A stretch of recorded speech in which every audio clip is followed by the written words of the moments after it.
This is CBC Winnipeg News.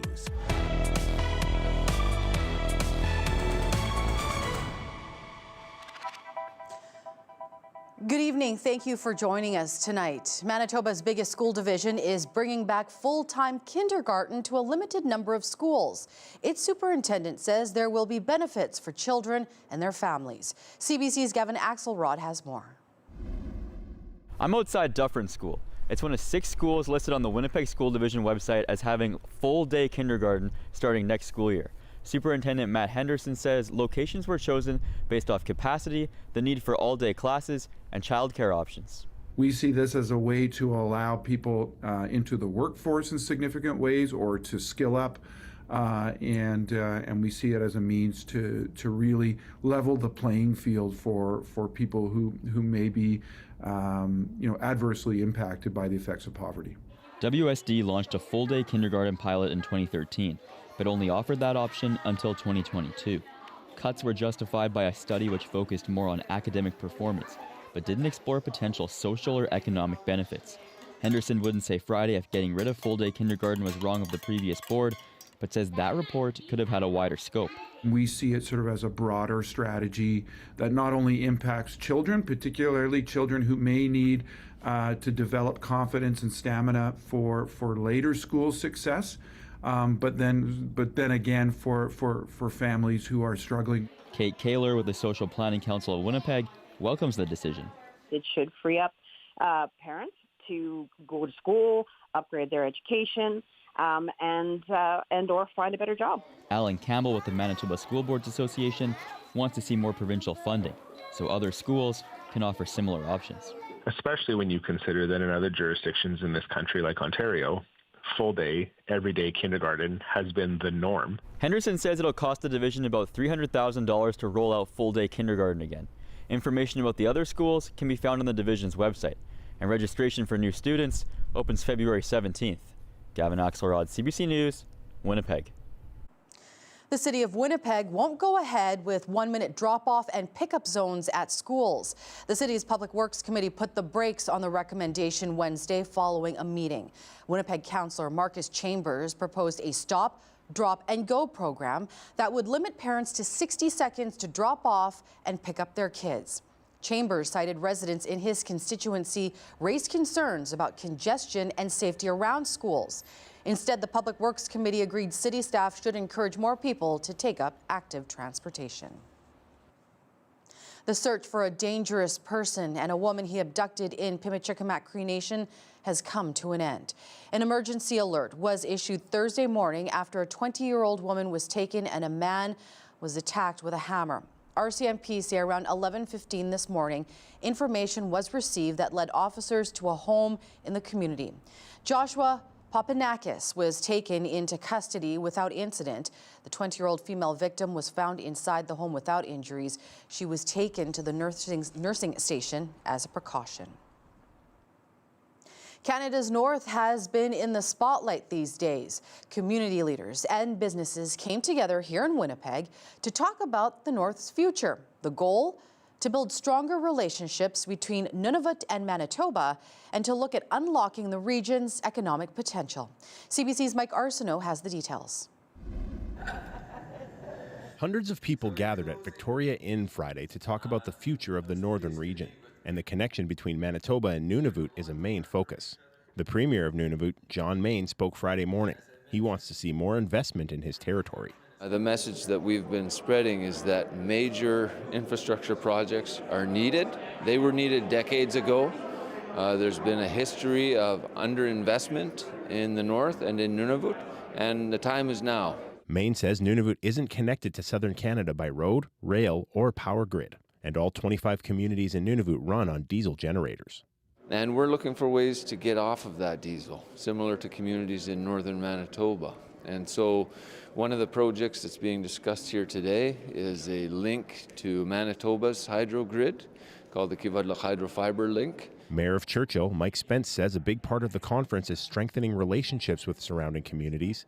He shares a lot of the same goals as Premier Mayne and says strengthening ties with Nunavut would be mutually beneficial. Opportunities are there. If you look north, the resource development that's happening, for that to happen, naturally you've got to have investments into ports, airports, health facilities, power lines that are required. So it's all for the better good. Premier Wab Kinew says a major energy company is interested in a Churchill mega project that could include a port expansion, an upgraded railway, and an all-weather road. He says the province hired an outside consultant who will test the market and see what projects are feasible. So that we can figure out what's real in terms of, you listed energy products. We've already been doing agriculture and some critical minerals. There's probably the Northern Resupply sending goods up to Nunavut. So they're going to put that all together and kind of try to separate fact from fiction, if you will. The Northern Perspectives 2026 conference runs until Sunday. Mike Arsenault, CBC News, Winnipeg. A man has pleaded guilty in a drunk driving crash that killed 2 cyclists in Winnipeg last year. Kuldeep Singh Gill admitted Friday to drinking an unknown amount of alcohol before getting behind the wheel last September and hitting the victims with a pickup truck. It happened on the paved shoulder of Kenaston Boulevard. The crash killed 25-year-old Carrie Bonner and her partner, 31-year-old Igor Popov. Court heard the speed limit on that stretch of Kenaston is 80 kilometers an hour. Gill was going over 130 kilometers. He pleaded guilty to driving impaired, causing death, and failing to stop after an accident. Court heard Gill is a permanent resident in Canada and could be deported.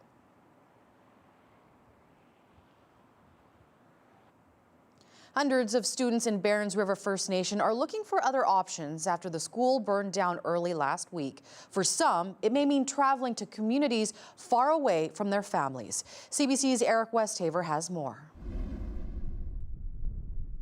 After an hour-and-a-half-long flight from Barons River First Nation, students, parents, and teachers arrive in Cranberry Portage, a place that may soon be home for some of the teens left without a school after theirs burned down.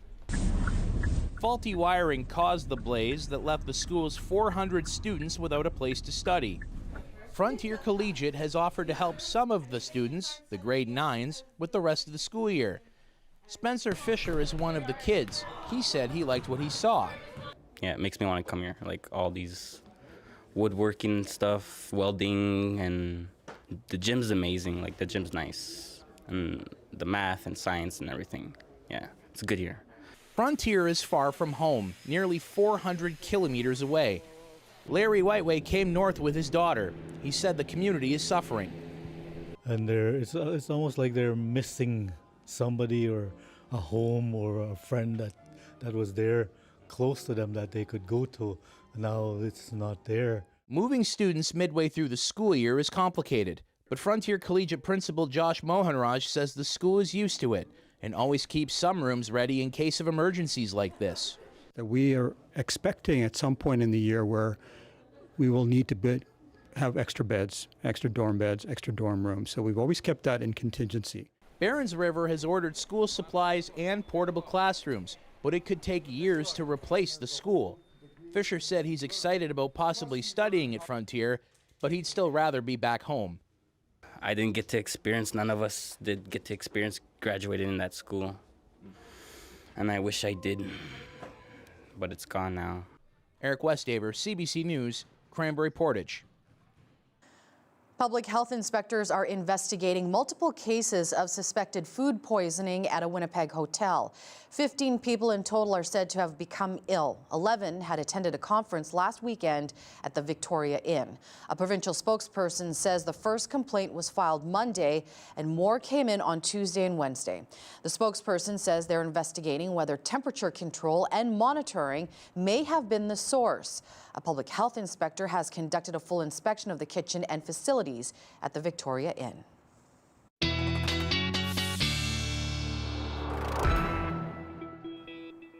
CBC meteorologist Colette Kennedy joins us now with a look at the weather. Hi, Colette. Thanks, Marjorie. Yeah, one of these situations where things are a little flip-flop from what we might normally expect, meaning if we check out where our daytime highs were, well, most of those in the province came in the wee morning hours or close to midnight. And look at some of these readings, like Winnipeg at -5, Melita above freezing at 1, Brandon -1. A little bit different to the North Churchill. That was just after midnight, -26, but then the temperature went down and then actually came right back up very close to that minus 26. So those are the kinds of ups and downs as we've got that cold Arctic air pushing in, but then that warmer air from the west trying to reach us. We will get the increasing cloudiness, and that temperature will be rising as we're heading, not so much in the early overnight, but by tomorrow morning. So tonight's low minus 21, feeling like minus 28 with that increase in cloudiness, cloudy conditions. Then tomorrow, minus 12 in the morning, but look at those winds. Yes, some strong winds coming out of the south to southeast, gusting over 50 towards 60 kilometers an hour, but pushing us to minus 5 with a slight chance for some afternoon flurries. I'll get into more detail on the full weekend forecast coming up.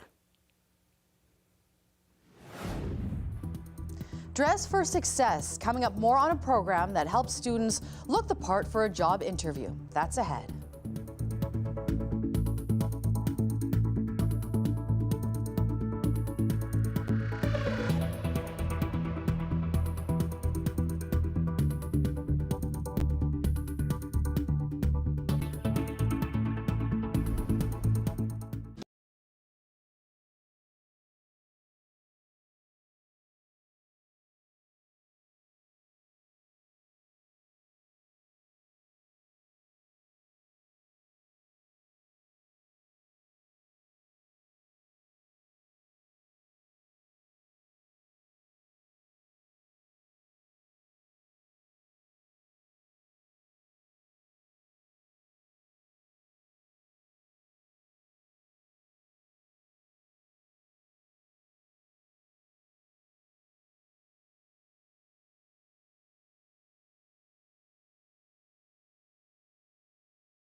These days, a lot of us live in echo chambers.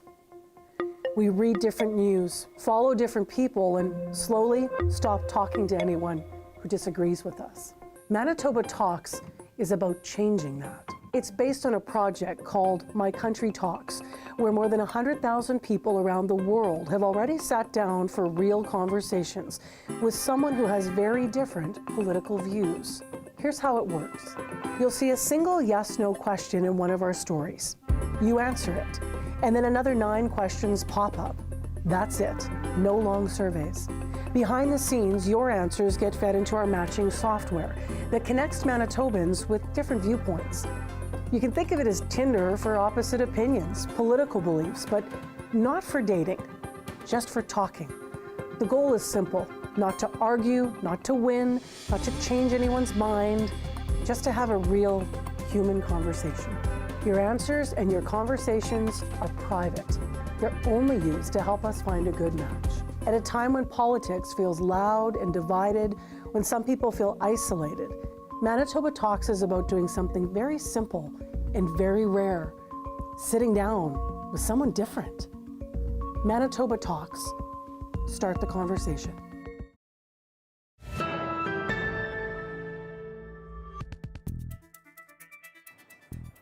Brandon University is dressing students for success. It hosted a one-day pop-up thrift store this morning for students to find free clothing for job interviews. CBC's Chelsea Kemp has the story.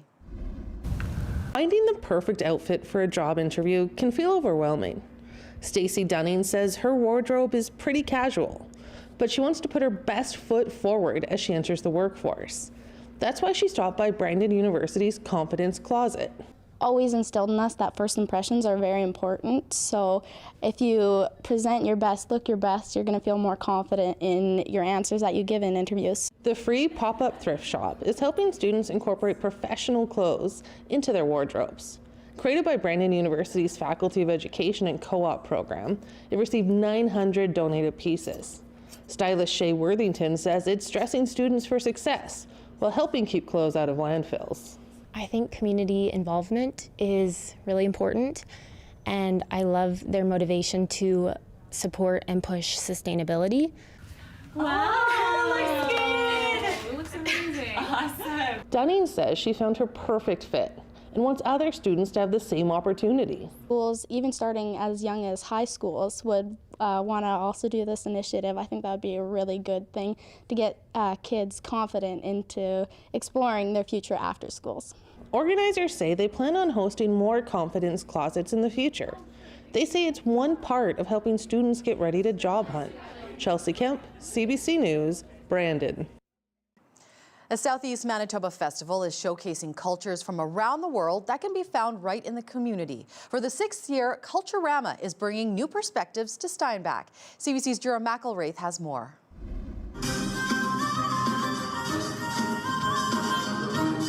The 6-day festival dedicates a day each to celebrate cultures like the Philippines and Nigeria and Brazil. Audrey Harder says the event was originally 3 days, but interest from different groups in the city led to its expansion. We are such a diverse community, and I don't think people realize it. And I would see sections of community, and I didn't like that. I wanted to see community gather. And so my goal was to see community gather and accept and understand and just grow to be more understanding and giving. This is Ruth Olorunfemi's second time volunteering with the Nigerian group since moving to Steinbach 3 years ago. She hopes the audience will learn how her community relates with others and appreciates the food. We are in Canada here just to express our own nationality, how our tradition works, and how we can integrate into the system with other people, the people we meet and the people we live with. Carla Walker wants audience members to feel like they've traveled somewhere new. She says it's exciting to learn about different cultures through food, language, music, and dance right here in Steinbach. It's been a really beautiful response from the community. Each night we've been just packed in our gym, and I've been really excited about that response from our community. Organizers say tickets sold out almost every day. Money raised goes directly to the groups showcasing their culture. Friday, celebrations continue featuring Indian culture. Culturama wraps up with a glimpse into Cuba, a group new to the festival, on Saturday night. Jura McElwraith, CBC News, Steinbach. And in Brandon, the Westman Multicultural Festival kicked off Thursday night. The event includes more than a dozen countries celebrating across 11 cultural pavilions in the city. The festival's chair says it's an opportunity to bring the community together to take in cultural performances while tasting foods from around the world. Each year, the festival sees around 25,000 visitors and helps create new friendships. When I first came to Brandon, it was middle of winter and I didn't know anyone, and I found out about this Westman Multicultural Festival, and I attended a few different pavilions, and the hospitality, the warmth, the food, the entertainment was all incredible, and I knew that this was a place that was welcoming. This year marks the return of the Mexican, Scottish and Métis pavilions. Admission to the festival is free and it runs until Saturday.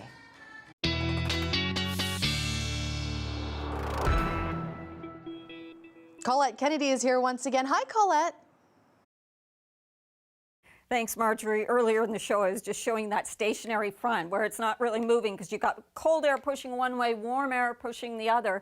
Well, actually, the mild air will start to win over, not so much in the early overnight hours as our temperature is still going to be dropping, but then it will begin coming up. However, we will have to deal with the cloud cover that's going to be moving in associated with that milder air moving into where we've had the colder air in place, and also a little bit of light snow. I mean, very, very light here pushing across mostly the Inner Lakes region or just to the north and central parts of the province. But even tomorrow afternoon, we could have a few flurries flying in Winnipeg. And then I want to show you on Sunday, especially if you're going to be doing any traveling this weekend, watch as this next system is coming in Sunday afternoon. And now I've stopped it near the supper hour. It's even made its way over towards Winnipeg, where with some warmer air at the surface or overriding cooler air at the surface, we could get some mixed precipitation, so we could really have some slick spots on the roads there. Winds are relatively light at the moment, but they are going to be picking up as we move through the day on Saturday, and for a time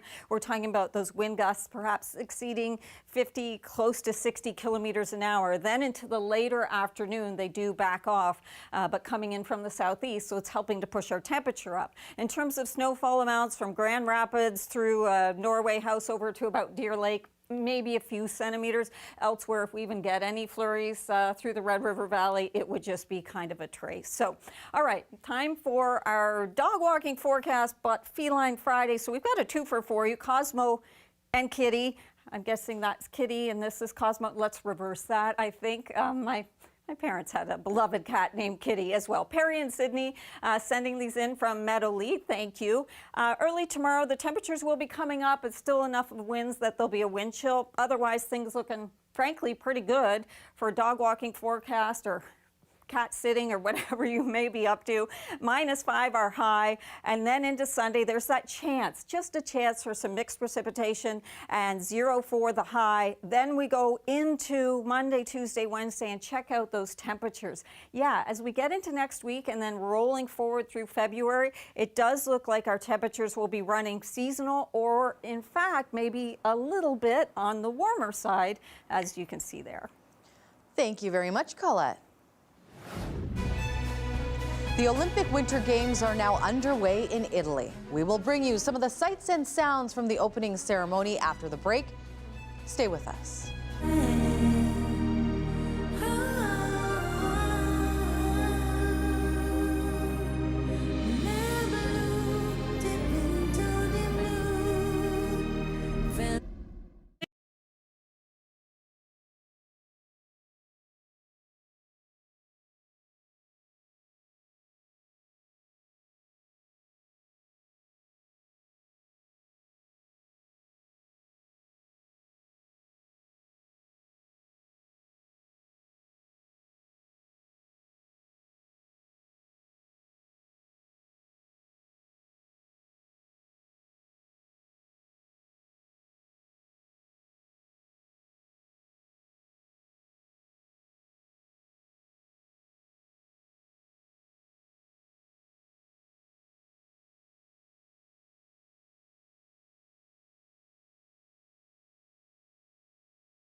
Latest job numbers show a mixed bag for the Canadian economy. On one hand, the country lost 25,000 jobs in January, but unemployment also went down to 6.5%.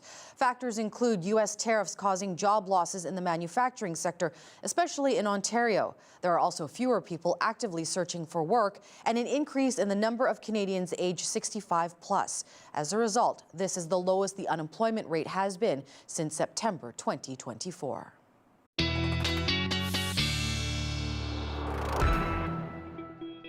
Welcome back, folks. Just showing you what's going on as we're heading into the weekend.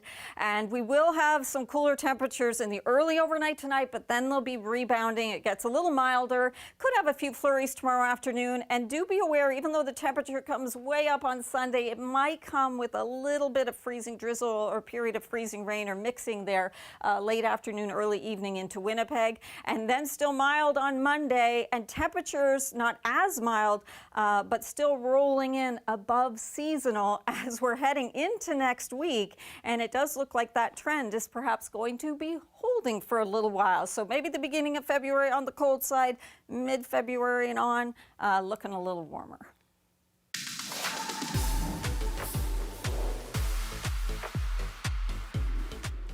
Let the Games begin. A lavish opening ceremony has kicked off the Olympic Winter Games Milano Cortina 2026. And a huge roar here for Canada. Canada's contingent sported two-tone red uniforms with a large maple leaf splashed across the front. More than 200 Canadian athletes are competing. Mariah Carey performed, and there was a tribute to the late Italian fashion designer Giorgio Armani. 2 Olympic flames, one in Milan, one in Cortina, will burn throughout the 2 weeks of events. Now, at the Olympics, fancy moves are not just limited to the slopes and rinks. They're also not limited to humans either. Here's your daily lift.